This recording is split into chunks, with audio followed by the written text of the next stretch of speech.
नमस्कार मित्रांनो, आज आपण 2024 UPSC पूर्व परीक्षेचा पेपर पाहतोय आणि या पेपरमध्ये आपण स्पष्ट पूर्णपणे राज्यघटना हा विषय पाहणार आहोत। राज्यघटनेच्या संदर्भात आलेले आयोगाचे जवळपास 15 प्रश्न आहेत आणि 15 प्रश्न राज्यघटनेचे म्हणजे बरीच मोठी मजल UPSC मध्ये राज्यघटनेची यावेळेस आपल्याला पाहायला मिळते। तर पहिला प्रश्न आहे, क्वेश्चन नंबर 53 वरती आहे।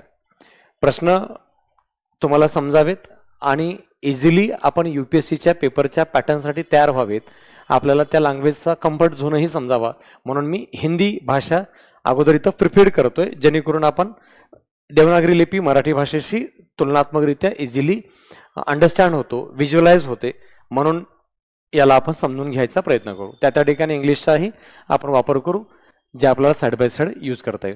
लोकसभा के अध्यक्ष के संदर्भ में जे आहे ते लोकसभेच्या अध्यक्षाबाबत निम्नलिखित कथनों पर विचार कीजिए। खाल्ल्या विधानावर विचार करा। लोकसभा अध्यक्षाबाबत कंडीशन काय, जब लोकसभा के अध्यक्ष को हटाने का कोई संकल्प विचाराधीन है, लोकसभेच्या अध्यक्षाला पदावरून दूर करायचंय, बडतर्फ करायचंय, याच्याबद्दलचा प्रस्ताव असेल तर हा विषय असतो आर्टिकल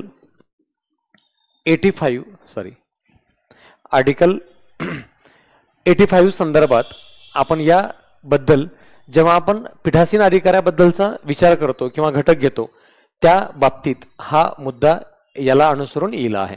तर लोकसभा अध्यक्षाचा विचार करतो तेव्हा या संदर्भात आपल्याला पाहायला मिळेल पीठासीन अधिकाऱ्याच्या संदर्भात आर्टिकल आहेत 93, आर्टिकल 93 पासून 97 पर्यंत पीठासीन अधिकारी लोकसभा अध्यक्ष यांना बडतर्फी करण्याबद्दलचे विषय नमूद आहेत। आर्टिकल 93 नुसार लोकसभा अध्यक्ष उपाध्यक्षाची निवड आहे आणि लोकसभा अध्यक्षाला जर बडतर्फ करायचं झालं तर अशा वेळेला सभागृहात लोकसभेत प्रस्ताव मांडला जातो आणि हा प्रस्ताव प्रभावी बहुमताने पार पाडावा लागतो। इफेक्टिव्ह मेजॉरिटी ने बडतर्फ केलं जातं। तर या क्वेश्चनची कंडिशन काय, लोकसभा अध्यक्षाला जर पदावरून दूर करायचं असेल तर तेव्हा ते पीठासीन राहतील का, वह पीठासीन नहीं होगा या होगी, जे कोणी पीठासीन असतील ते राहणार नाहीत। एस, पीठासीन राहणार नाहीत ॲब्सोल्युटली करेक्ट आहे, कारण त्यांना पीठासीन राहायचा कुठलाही अधिकार नाही, म्हणजे जेव्हा त्यांना बडतर्फ केलं जाईल ते पीठासीन राहणार नाहीत।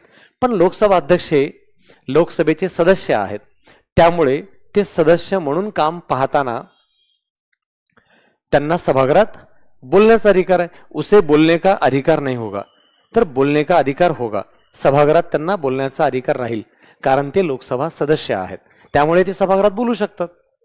पीठासीन म्हणून मी आत्ता पदावर काम करत नाही कारण मला बडतर्फ केलं जातंय, तर अशा वेळेला मी सभागृहात बसू शकतो, म्हणजेच मी बोलू शकतो। वह संकल्प पर प्रथमता मत देने का हकदार नहीं होगा या नहीं होगी, जे कोणी असतील त्यांना प्रथमतः म्हणजे पहिल्या फेरीत मतदान देण्याचा हक्क नाही असं सांगितलंय। उलट मतदान देण्याचा हक्क आहे। आपण काय वाक्य लक्षात ठेवतो की पीठासीन अधिकारी हे कास्टिंग वोट करतात, पहिल्या फेरीत मतदान करत नाहीत। हे आपल्या सगळ्याला बेसिक कन्सेप्ट माहिती आहे की जेव्हा पीठासीन अधिकारी हे पदावर काम करतात तेव्हा ते पहिल्या फेरीत मतदान करत नाहीत, तर कास्टिंग वोट करतात, निर्णायक मत देतात, हे आपल्याला माहिती आहे। पण आपण हे लक्षात ठेवलं पाहिजे, इथल्या प्रश्नाची कंडिशन काय, तर त्यांना पदावरून दूर करण्याची कंडिशन आहे। अशा वेळेला ते त्या कोणत्याही विषयावर प्रस्ताव मांडला गेला असेल तर पहिल्या फेरीत मतदान करतात, उलट पहिल्याच फेरीत मतदान करतात, कास्टिंग वोट करू शकत नाहीत, कारण ते त्या दिवशी पीठासीन नाहीत। म्हणून हे रॉंग आहे, हे रॉंग आहे, कारण त्यांना सभागृहात बसून बोलण्याचा अधिकार आहे, सभागृहात बसू शकतात आणि कोणत्याही बाजूने मतदान करू शकतात, कारण ते लोकसभा सदस्य आहेत। As a member of parliament म्हणून ते सभागृहात बोलू शकतात, बसू शकतात आणि मतदानही करू शकतात, त्यामुळे हे दोन्ही रॉंग आहेत। सेकंड आणि थर्ड दोन्ही रॉंग आहेत। कोणसा सही है असं विचारलेलं आहे। सो ऑप्शन नंबर फर्स्ट पहिला हाच करेक्ट पर्याय आहे, हे इथं लक्षात ठेवायला हरकत नाही। त्यानंतर आहे संसदेच्या संदर्भात निम्नलिखित कथनों पर विचार करा। भारतीय संसद के संदर्भ में निम्नलिखित कथनों पर विचार कीजिए हे सांगितलेलं आहे या ठिकाणी। काय आहे करेक्ट ऑप्शन बघूयात। लोकसभा में लंबित कोई विधेयक उसके विघटन हो जाने पर व्यपगत हो जाता है। लोकसभा मध्ये प्रलंबित आहे, लंबित म्हणजे प्रलंबित आहे, विधेयक उसके विघटन म्हणजे लोकसभेत प्रलंबित असलेले विधेयक जर लोकसभा उसके विघटन होणे जाणे पर म्हणजेच लोकसभेचं विघटन झालंय, लोकसभा हे सभागृह बरखास्त झालंय, तर ते बिलही व्यपगत होतं। ऑब्सोल्युटली करेक्ट आहे, कारण जे सभागृह संबंधित अस्थायी आहे म्हणजे लोकसभा सभागृह बरखास्त झालं की बिलही आपोआपच व्यपगत होत असते। एक करेक्ट आहे। दूसरा, लोकसभा द्वारा पारित और राज्यसभा में लंबित विधेयक लोकसभेने पारित केलंय, राज्यसभेमध्ये ते पडून आहे। लोकसभा के विघटन होणे जाने पर अजून राज्यसभेने पारित नाही केलेलं आहे, राज्यसभेत लंबित म्हणजे प्रलंबित आहे आणि त्या दरम्यान जर लोकसभा हे सभागृह विघटित झाला असेल तर बिल सुद्धा व्यपगत होते। यस ऍब्सोल्युटली करेक्ट आहे, कारण लोकसभा ज्या सभागृहाने पारित केलंय त्याच्यावर अजून राज्यसभेने शिक्कामोर्तब केलंच नाही, तर मग राज्यसभेत प्रलंबित असताना त्या विधेयकाला भविष्य असुरक्षित समजलं जात असते। म्हणून लोकसभा बरखास्त झाली, विधेयक सुद्धा आपोआपच लॅप्स होईल, विघटित म्हणजे लॅप्स होईल आहे। दोन्ही करेक्ट आहेत।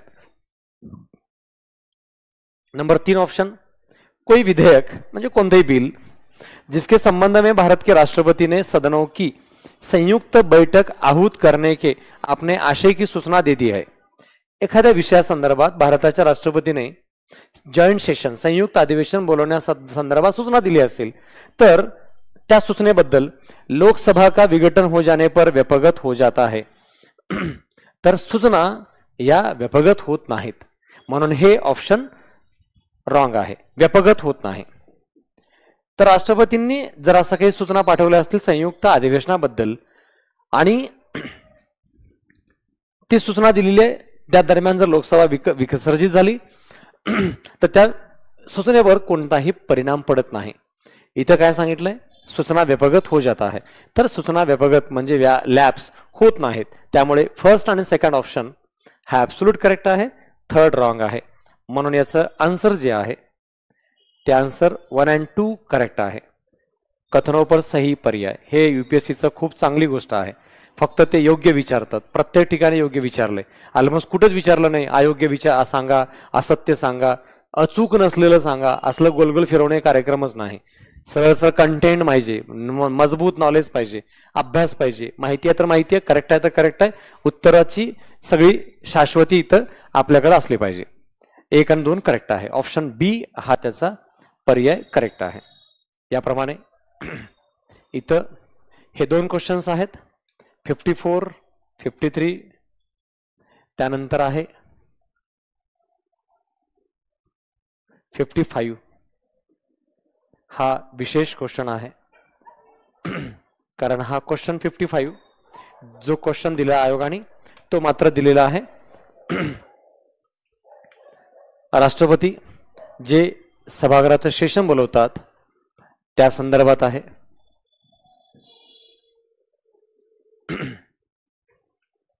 भारत के संसद के संदर्भ में निम्नलिखित कथनों पर विचार कीजिए।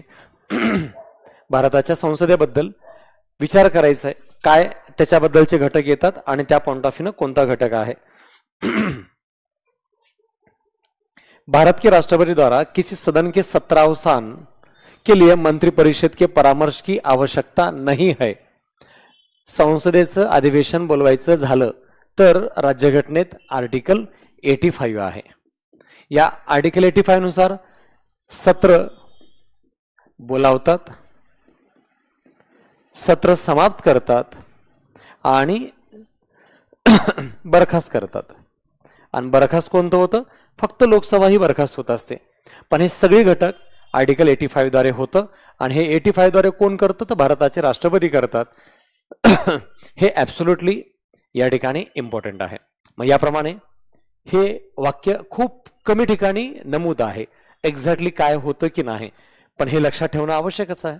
भारताचे राष्ट्रपती जर कोणत्या सदनाचं सत्रावसान म्हणजे समाप्ती करत असतील, एखाद्या सभागृहाचं सत्र समाप्त करत असतील, तर मंत्री परिषद परामर्श सल्ला आवश्यक नाही, आवश्यक आहे. भारताच्या राष्ट्रपतींना कोणत्याही सभागृहाचं सत्र समाप्त करण्याबद्दल मंत्रिमंडळाची सल्ला आवश्यक आहे.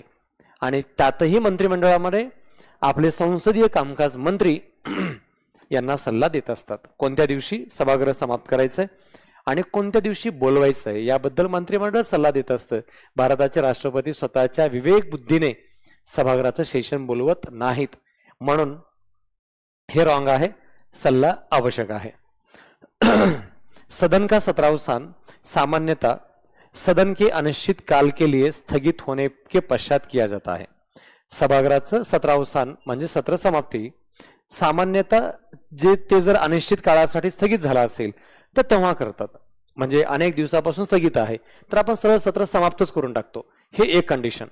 किंतु भारत के राष्ट्रपति द्वारा उस सदन का सत्रावसान करने पर कोई वर्जन नहीं है जो सत्र में है. पण भारताच्या राष्ट्रपतीला त्यांना वाटतंय तेव्हाही सत्र समाप्त करायला कोणताही प्रतिबंध नाही. जे सत्र चालू आहे, जो सत्र में आहे म्हणजे जे सत्र चालू आहे त्याला वर्जन नाही, म्हणजे ते बंद करायला संबंधित सत्र समाप्त करायला कोणताही प्रॉब्लेम नाही. ऍब्सोल्युटली राईट आहे, त्यांना अधिकार आहेच. एकतर अनिश्चित काळ ते चालू असेल तर तेव्हा ते स्थगित करून टाकतात, म्हणजे सत्र समाप्त करतात.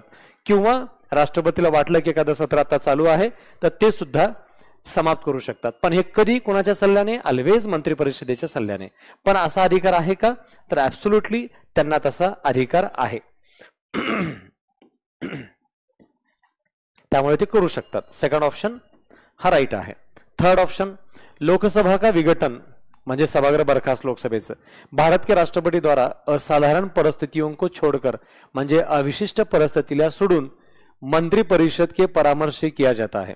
काही अविशिष्ट परिस्थिती सोडली म्हणजे जसं की अनेक वेळा कोणत्याच पक्षाला बहुमत नाही, कोणी पक्ष बहुमत सिद्ध करू शकत नाही, तर अशा वेळेला भारताचे राष्ट्रपती लोकसभा बरखास्त करतील.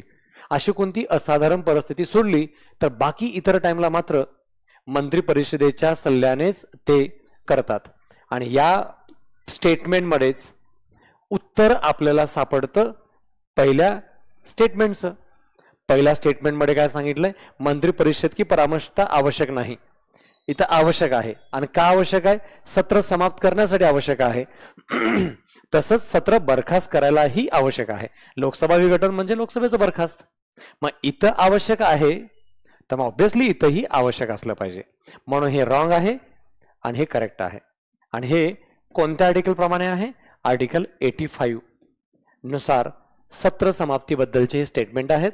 आणि याप्रमाणे ऑप्शन सेकंड, ऑप्शन थर्ड हे ऍब्सोल्यूट राईट आहेत. म्हणून याचं जे आन्सर आहे सही ऑप्शन 2 आणि 3 हा तिसरा ऑप्शन करेक्ट आहे. त्यानंतर क्वेश्चन नंबर 56 हा पॉलिटिचा नाही आहे. हा क्वेश्चन नंबर 56 पॉलिटिचा नाही, पण आपण याच्याबद्दल चर्चा करूयात आहे. थोडंसं रिलेटेड करंट इश्यूज आहेत, त्याबद्दल आपल्याला काही पॉलिटिकल इंटरनेशनल पाहायला हरकत नाही. क्वेश्चन 56, कथनों पर विचार कीजिए. फक्त स्टेटमेंट दिला आयोगाने मॅक्झिमम आणि विचार करायला सांगितले. कथनों पर विचार कीजिए. हाल ही में यूरोपियन संसद ने the net zero industries act को मंजुरी दी है. आता युरोपियन पार्लमेंटनं द नेट झिरो इंडस्ट्रीज या ऍक्टला मंजुरी दिलेली आहे. तर त्या ऍक्टच्या रिलेटेड नॉलेज विचारलेलं आहे. आपला अभ्यास किती डीप आहे, आपला अभ्यास किती वाईड आहे, या संदर्भातला हा एक मुख्य घटक आहे. तर पहिला स्टेटमेंट आपण बघूयात. पहिला स्टेटमेंट आपण बघितला हा जो ऍब्सोल्युटली राईट आहे. आता सध्या रिसेंटली कथन 1 म्हणजे फर्स्ट स्टेटमेंट, संसदनं युरोपियनच्या असं एक बिल पारित केलं, ते ऍब्सोल्युटली करेक्ट आहे. कथन 2 काय? युरोपियन संघ वर्ष 2040 तक कार्बन तटस्थता न्यूट्रलिटी प्राप्त करने का आशय रखता है. म्हणजे त्यांचं लक्ष्य आहे, टार्गेट आहे की कार्बन इमिशन्स जे त्याच्याबद्दल आपण तटस्थता प्राप्त करू किंवा टार्गेट अचीव करू. इसका लक्ष्य उस समय तक अपनी सभी स्वच्छ प्रौद्योगिकी विकसित करना आहे. क्लीन एनर्जी, क्लीन इंडस्ट्रीज या माध्यमातून त्यांना पुढील औद्योगिक प्रगती करायची आहे, याबद्दलचं हे लक्ष्य आहे. तर महत्वाचं आहे 2040 पर्यंत नाही, त्यांनी टार्गेट ठेवलं 2030 पर्यंत. हा पहिला प्रॉब्लेम आहे ज्यामुळे हे रॉंग आहे. दुसरी गोष्ट, त्यांनी टार्गेट किती ठेवलंय? 40% ठेवलंय. इथे मिस्टेक करावी, या पद्धतीने स्टेटमेंट टाकलंय. 40% टार्गेट आहे 2030 पर्यंत, 2040 नाही. म्हणून हे ऑप्शन सेकंड रॉंग आहे. फर्स्ट करेक्ट आहे, सेकंड रॉंग आहे. मग आता उत्तर काय येईल? फर्स्ट सही आहे किंतु सेकंड सही नाही. ऑप्शन सी करेक्ट आहे. माइंड मध्ये आपल्या क्लॅरिटी हवी आहे. आपण कन्फ्यूज असू, आपला अभ्यास परफेक्ट नसेल तर आपल्याला या माध्यमातून उत्तर येतील ह्याची कुठलीही शक्यता नाही.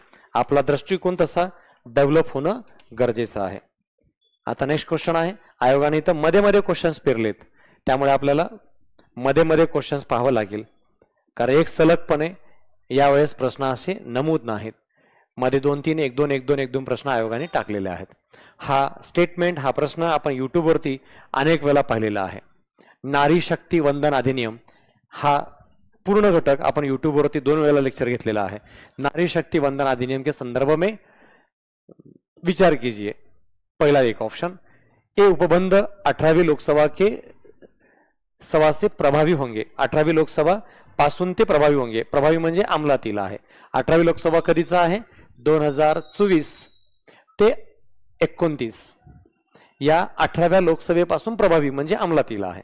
मग हे आपण लागू करणार आहोत 28-29 नंतर, म्हणजे याचा अर्थ या 18व्या लोकसभेच्या कार्यकालामध्ये लागू करणार आहोत. सो करेक्ट आहे. अधिनियम बनने के बाद यह 15 वर्षों के लिए प्रवर्तन में रहेगा. ज्या दिवशी हा लागू होईल तिथून 15 वर्षासाठी आरक्षण लागू आहे. आपण जसं SC STचं लोकसभेतलं आरक्षण ठेवलेलं आहे ते 10 वर्षासाठी ठेवलेलं आहे. 10 वर्षांनी आपण वाढ करतो, तसं हे आरक्षण फर्स्ट 15 ईयर साठी आहे, 15 वर्षासाठी. इसमें अनुसूचित जातियों के लिए म्हणजे SC साठी आरक्षित कोटे म्हणजे रिजर्व कोटा के भीतर अनुसूचित जातियों की महिलाओं के लिए स्थानों के आरक्षण का उपबंध आहे. म्हणजे SC साठीच्या जागा रिझर्व आहेत.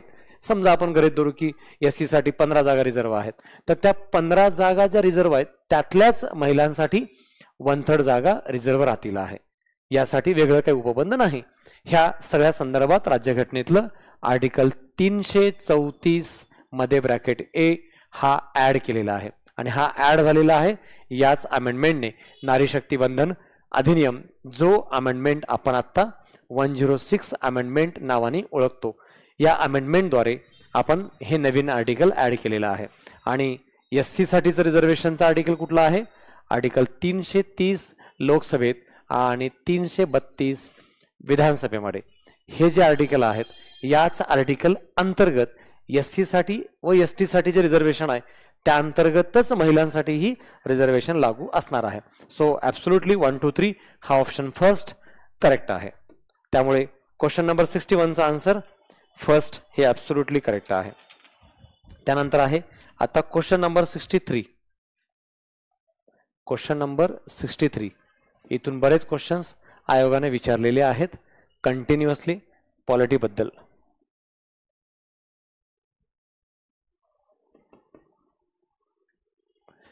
प्रतिषेध प्रोहिबिशन रीट आहे. प्रोहिबिशन रीट आहे.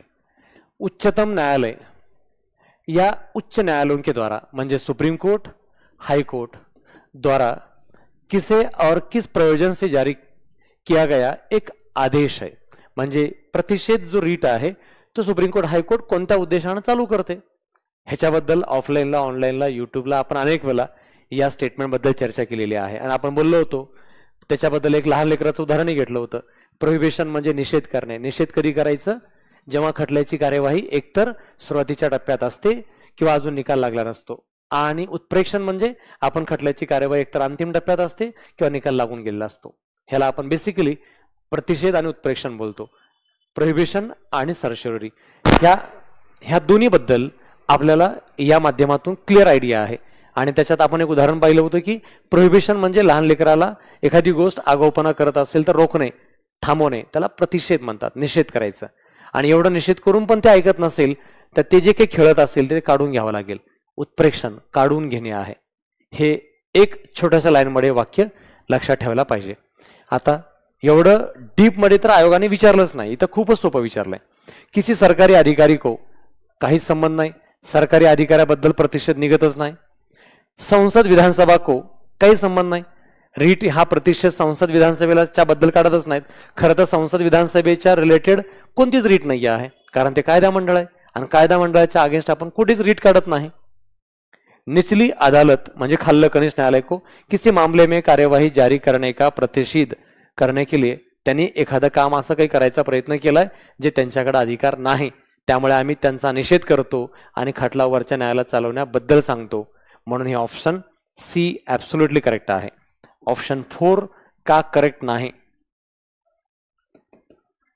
सरकार को उसे किसी असंवैधानिक नीति का अनुपालन करने के प्रतिषेध में, सरकार ऍब्सोल्युटली गव्हर्नमेंटला असं नाही काढलं जात, ऍडमिनिस्ट्रेशनच्या अगेन्स्ट काढलं जात असतं. म्हणून कायदे मंडळ व सरकारला अगेन्स्ट म्हणजे त्या दोघांच्याही डायरेक्ट अगेन्स्ट असं एखादं रीट काढणं हे खूप मर्यादा पूर्ण आहे. ऍब्सोल्यूट त्याच्याबद्दलची परवानगी आहे अशातला भाग नाही, हे इथं लक्षात ठेवावं. So right answer option number 3. Question 63 चा आन्सर 3 आहे. आता क्वेश्चन नंबर 64. क्वेश्चन 64.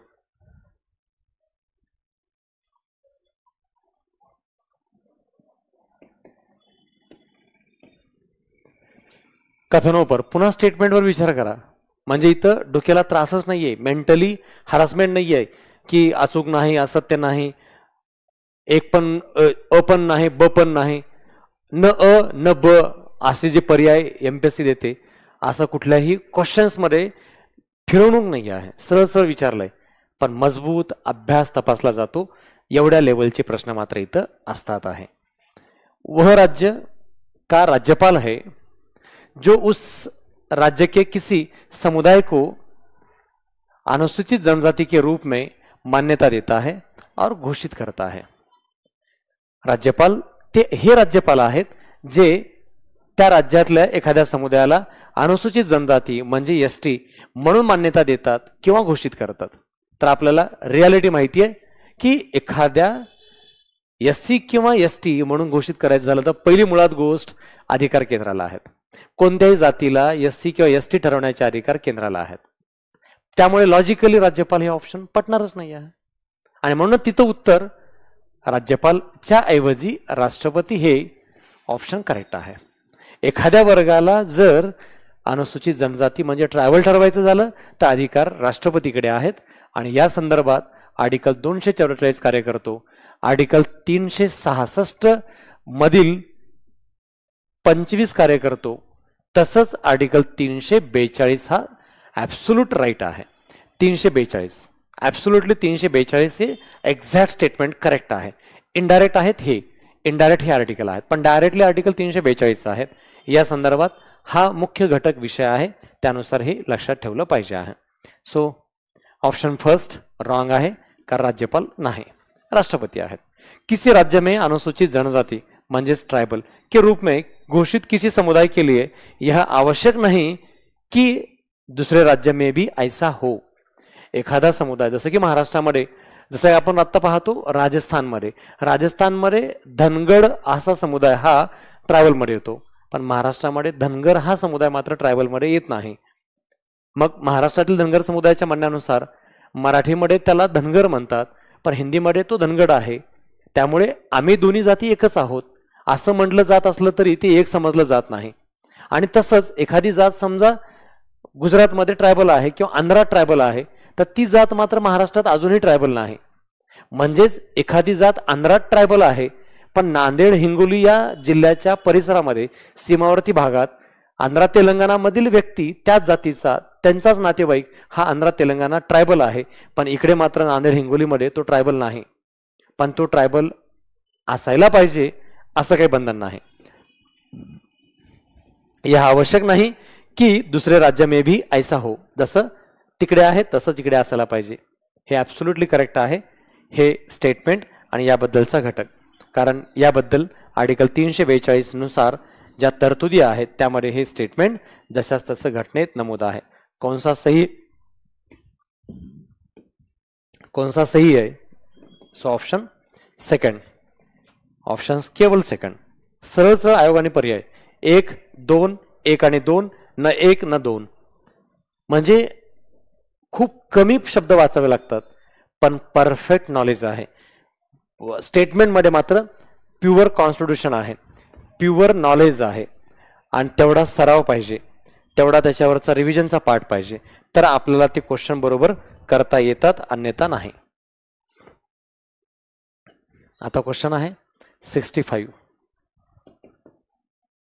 केंद्रीय बजट के संदर्भ में निम्नलिखित कथनों पर विचार कीजिए. म्हणजे सेंटरच्या बजेट बद्दल विचार करायला सांगितलेला आहे. प्रधानमंत्री की ओर से केंद्रीय वित्त मंत्री संसद के दोनों सदनों के समक्ष वार्षिक वित्तीय विवरण पत्र म्हणजेच बजेट रखते हैं. ऍब्सोल्युटली करेक्ट आहे. केंद्रीय वित्त मंत्री ठेवतात. करेक्ट आहे. संसद के दोनों सदन के समक्ष. पहिलं मांडतो आम्ही लोकसभेत, नंतर मांडतो राज्यसभेत, पण दोन्ही सभागृहासमोर ठेवतो. हे ऍब्सोल्युटली करेक्ट आहे. पण प्रधानमंत्री की ओर से नाही, राष्ट्रपती की ओर से, हे महत्वाचं आहे. कारण प्रधानमंत्र्याकडून कसं काय येईल? मंत्रिमंडळ हे समान असतं. प्रधानमंत्र्याच्या समान हे मंत्रिमंडळ आहे. फक्त प्रधानमंत्री काय आहेत? सर्व मंत्र्यामध्ये प्रथम आहेत. सर्व मंत्र्यांचं ते नेतृत्व करतात, म्हणून ते समानामध्ये विशेष आहेत. पण याचा अर्थ त्यांच्याकडून नाही, तर हे राष्ट्रपतीकडून बजेट मांडला जातो संसदेच्या दोन्ही सभागृहात. म्हणून तर राष्ट्रपतीची पूर्वपरवानगी घेतो आणि राष्ट्रपती संघ सरकारचा अविभाज्य भाग आहेत. त्यांच्याकडून या बजेटला, बिलाला आपण प्रेझेंट करत असतो. म्हणून हे रॉंग आहे. केंद्रीय म्हणजेच यूनियन स्तर पर भारत के राष्ट्रपति की अनुशंसा के बिना अनुदानों की मांग नहीं की जा सकती. मग ते आर्टिकल 113 असो, 114 असो, 115 असो, 116. राष्ट्रपतीच्या मान्यतेशिवाय राष्ट्रपती की अनुशंसा म्हणजे त्यांची मंजुरी याच्याशिवाय अनुदान मागण्या, डिमांड्स ऑफ ग्रँट्स चा प्रस्ताव मांडू शकत नाही. ऍब्सोल्युटली करेक्ट आहे. राष्ट्रपतीच्या परवानगीनेच ह्या सगळ्या बिलाबद्दलची सुरुवात होते किंवा तसा प्रस्ताव ठेवता येतो, अन्यथा नाही. म्हणून ऑप्शन सेकंड हा करेक्ट आहे. सो याचा आन्सर केवळ 2, केवळ हा दुसरा ऑप्शन बी हा ऑप्शन करेक्ट आहे. कोणसा सही असे विचारलेला आहे. त्यानंतर नेक्स्ट क्वेश्चन डायरेक्टली पॉलिटिक्सचा नाही, पण पॉलिटिकल करंट आहे, म्हणून मी त्यालाही इथं घेतोय. निम्नलिखित में से कौन सा द इंडिया वे और Y Bharat matters, Y Bharat matters, का भारत महत्वाचा आहे, हे दोन्ही पुस्तकं कोणी लिहिलेली आहेत?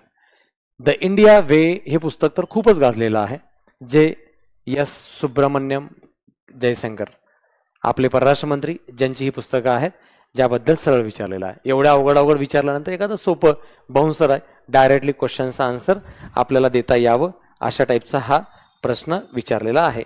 यानंतर आपण प्रश्न क्रमांक पुढचा पाहू, ज्याच्यामध्ये आपल्याला पॉलिटिक्सचे सेक्शन्स दिसतील.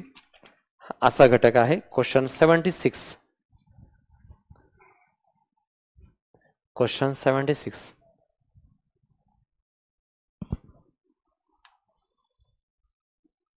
काही प्रश्न खूप डीप आहेत, काही प्रश्न खूप मोठे आहेत आणि काही प्रश्न अतिशय सोपे आणि सरळ सहज आहेत. आता पहा, भारत के संविधान के अनुच्छेद 368 के अनुसार संसद निम्नलिखित में से किनके द्वारा संविधान के किसी उपबंध में संशोधन कर सकेगी.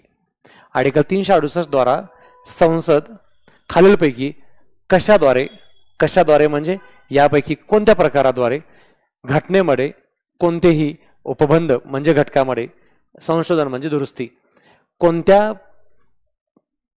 पद्धतीने किंवा कोणत्या प्रकाराद्वारे भारताची संसद घटनेत दुरुस्ती करू शकते. आर्टिकल 368 द्वारे कशाद्वारे दुरुस्ती करू शकते? दुरुस्ती करू शकते परिवर्धन म्हणजेच ऍड करायचंय, न्यू ॲडेड, परिवर्तन म्हणजे अमेंडमेंट, काढून टाकायचंय म्हणजे बदल करायचा फक्त. अमेंडमेंट. निरसन रिपील करायचंय, काढून टाकायचंय, रद्द करायचंय. मग रद्द करायचंय आपण 368 नुसार रद्द करतो. परिवर्तन फक्त बदल करायचंय, चेंजेस करायचे, काही नवीन ऍड करायचंय, तर याच्यासाठी आहे. नवीन वर्धन म्हणजे जसं की आर्टिकल 19 अंतर्गत सबक्लॉज 3 मध्ये आपण सहकार ऍड केला, 21A ऍड केला, तरी परिवर्धन. परिवर्तन बदल करायचे, जसं की 19 मधला संबंधित आर्टिकल सबक्लॉज 3 जो संघटना संस्था स्थापन करण्याचा आहे, यामध्ये सहकार हा विषय ऍड केला, सबक्लॉजने ऍड केला, फक्त स्टेटमेंट ऍड केले मध्ये, म्हणजे इथं परिवर्तन झालं. तर निरसन काढून टाकायचं आहे म्हणजेच रद्द करणे आहे. तर आपण तिन्ही गोष्टी करतो, म्हणजे आर्टिकल 368 द्वारे आपण तिन्ही गोष्टी करतो. सही उत्तर शोधायचं आहे. म्हणून अशा ऑप्शन याचा लास्ट डी ऑप्शन हा ॲब्सोल्युटली करेक्ट आहे. 1, 2, 3 हा पर्याय त्याच्याबद्दलचा करेक्ट आहे. त्यानंतर आहे क्वेश्चन नंबर 78. क्वेश्चन नंबर 78 पॉलिटिक्सचा आहे. त्या अंतर्गत हा इथे पाहू. संसद में धन विधेयक के संबंध में निम्नलिखित कथनों में कौन सा सही है. धन विधेयका संदर्भात योग्य पर्याय निवडायला सांगितलेला आहे. 109 मध्ये धन विधेयक के संबंध में विशेष प्रक्रिया उल्लेख आहे. आर्टिकल 109 मध्येच धन विधेयकाची प्रक्रिया नमूद आहे. मनी बिलाचे डेफिनेशन आहे आर्टिकल 110 मध्ये, पण प्रक्रिया 109 मध्येच आहे. करेक्ट आहे. धन विधेयक राज्यसभा में पुनर्स्थापित नहीं किया जाएगा. पुनर्स्थापित नहीं किया जाएगा याचा अर्थ काय आहे, तर लक्षात ठेवा. पुनर्स्थापित म्हणजेच इस्टॅब्लिशमेंट. धन विधेयक हे राज्यसभेत इस्टॅब्लिशमेंट केलं जात नाही. याचा अर्थ असा आहे, धन विधेयक नेहमी प्रथम लोकसभेतच प्रेझेंट केलं जातं, त्यानंतर राज्यसभेत मांडलं जातं.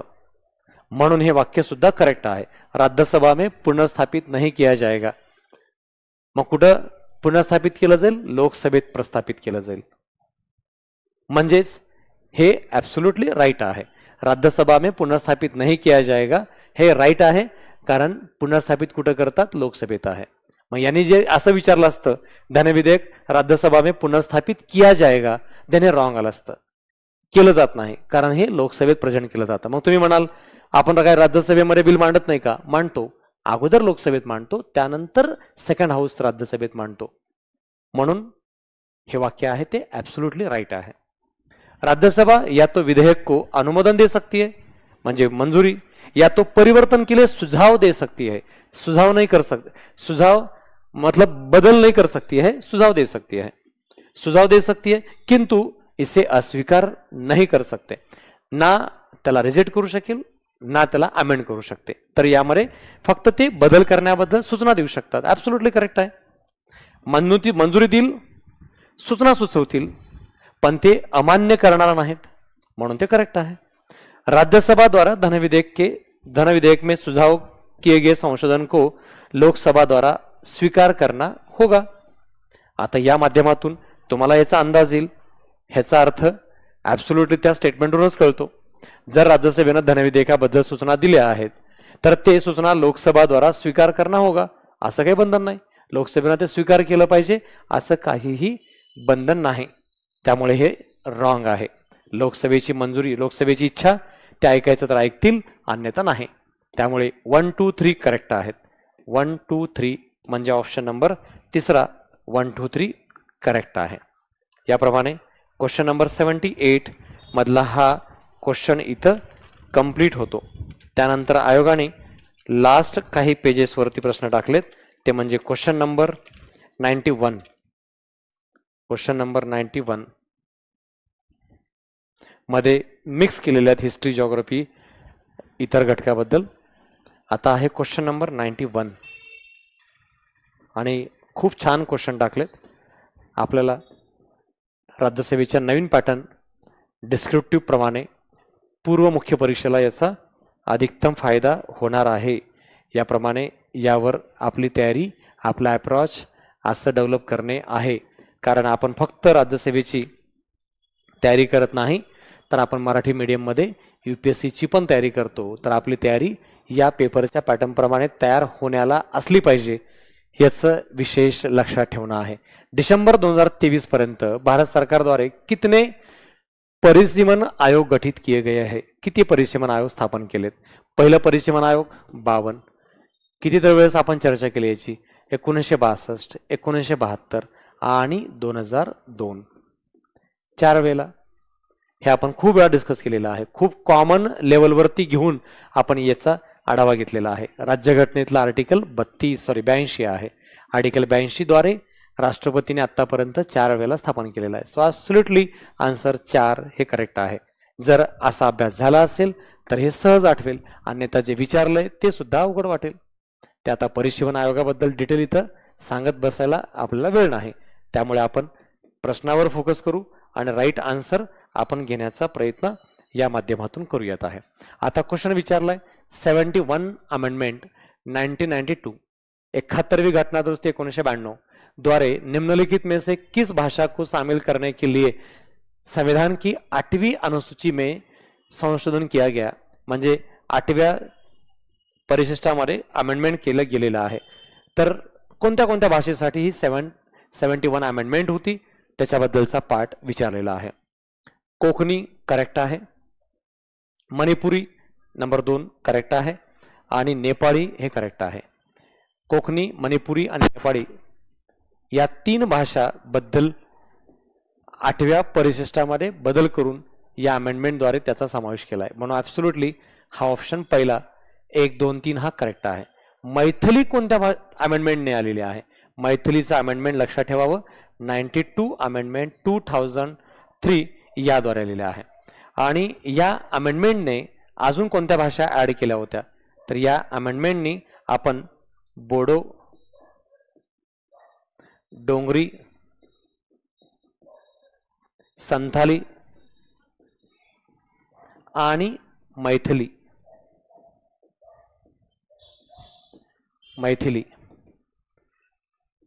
हे 4 भाषा, बोडो, डोंगरी, संथाली, मैथिली ह्या 4 भाषा आपण 92व्या अमेंडमेंटनी ऍड केलेल्या आहेत. आणि 2003 म्हणजे या अमेंडमेंटला 20 वर्ष पूर्ण झालेली आहेत. या रिलेटेड हा प्रश्न आपण गृहीत धरू शकतो. 1992 या अमेंडमेंटला या ठिकाणी 30 वर्ष पूर्ण झालेली आहेत म्हणून हा प्रश्न आहे. तर हे 20 वर्ष पूर्ण झालेले आहेत. याच्या रिलेटेड को इन्सिडन्स किंवा कोरिलेशन समजायला हरकत नाही. आणि दुसरी गोष्ट, अजून एक महत्वाची गोष्ट लक्षात ठेवावी, या मणिपुरी भाषेला दुसरा एक शब्द आहे मैथेई. मैथेई म्हणजेच मणिपुरी आहे. तर मैथिली हा दुसरा घटक आहे, सेपरेट भाषा आहे. म्हणून मैथिली ऍड केली आहे 92व्या अमेंडमेंट नुसार, तर मैथेई ऍड केलेली आहे 71 अमेंडमेंट नुसार. ह्या 3 अमेंडमेंट 71 नुसार आहेत आणि 92 अमेंडमेंट नुसार मैथिली ऍड केलेला आहे. आणि मैथिली सोबत इतर 3 भाषा बोडो, डोंगरी आणि संथाली, ज्याच्यावर एमपीएससीला सुद्धा अनेक वेळा आयोगाने प्रश्न विचारून झालेला आहे. याप्रमाणे हा घटक आपल्या लक्षात असावा. ऑप्शन नंबर फर्स्ट हे त्याचा ॲब्सोल्यूट करेक्ट आन्सर या ठिकाणी आपल्याला लक्षात येईल आहे. क्वेश्चन नंबर 93 इथं विचार करायला लावलेला आहे. जोड्या लावा, योग्य विचार करायला सांगितलेला आहे. कोणत्या जोड्या लावा, कशा प्रकारे योग्य जुळलेल्या आहेत त्याच्याबद्दलचा आपण पाठ या ठिकाणी पाहूयात.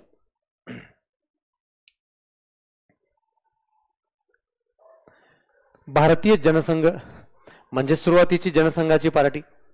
जनसंघ पुढे भारतीय जनसंघाचा हा पक्ष बनला जनता पक्ष आणि जनता पक्षाचा पुढे भारतीय जनता पार्टी. हे त्याचं पुढचा टप्पा आहे इव्हॉल्युशनचा. तर भारतीय जनसंघ श्यामाप्रसाद मुखर्जी ॲब्सोल्युटली करेक्ट आहे. आणि सोशलिस्ट पार्टी जी आहे ती सोशलिस्ट पार्टी जयप्रकाश नारायण यांचा सहभाग आहे. JP नारायण यांचा पार्ट आहे सोशलिस्ट पार्टीच्या बाबतीत. त्यानंतर आचार्य नरेंद्र देव यांचा योगदान आहे. आणि राम मनोहर लोहिया हे तिघ कनेक्टेड आहेत सोशलिस्ट पार्टीच्या संदर्भात.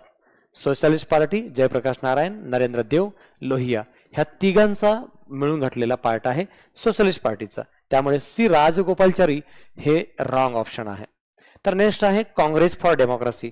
काँग्रेस फॉर डेमोक्रेसी जो पार्ट आहे तो जगजीवन राम हे ॲब्सोल्युटली करेक्ट आहे. काँग्रेस फॉर डेमोक्रेसी हे जगजीवन राम यांचं स्टेटमेंट ॲब्सोल्युटली करेक्ट आहे.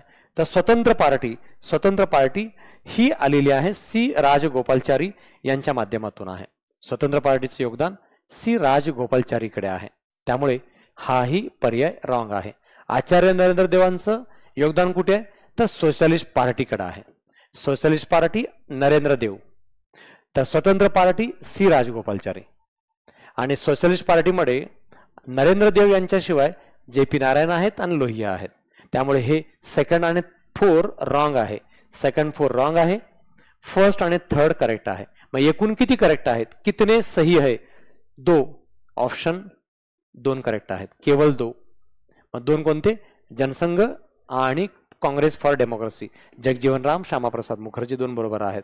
तर पॉलिटिकल पार्टी इलेक्शनचा वर्ष 2024चा इलेक्शनचा इयर म्हणून त्यांनी हिस्टॉरिकल घटक घेतलाय पॉलिटिकल पार्टीचा, जो आपल्याला माहिती असला पाहिजे. हे याला कंटेम्पररी स्टडी म्हणतात आणि करंट रिलेटेड कनेक्ट करणे आहे. मग प्रश्न आपले बरोबर याला वेळ लागत नाही. आणि याप्रमाणे तसा आपला अभ्यास असायला पाहिजे, जेणेकरून आपण कोर स्टडीच्या माध्यमातून सगळा घटक कवर करू शकतो. नेक्स्ट 94, भारत के संविधान के संदर्भ में निम्नलिखित कथनों में से कौन सा सही है.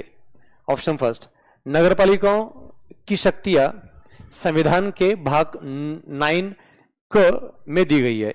सो भाग 9 जो आहे, भाग 9 हा पंचायत राज बद्दल आहे. तर 9 क हा नगरपालिका संदर्भात आहे. ऍब्सोल्यूट करेक्ट आहे. 9 आणि 9 क जे मी नेहमी सांगत आलोय, राज्यघटनेचे 22 भाग आणि 12 परिशिष्ट केले की एकतरी मार्क कुठे ना कुठे मिळतो.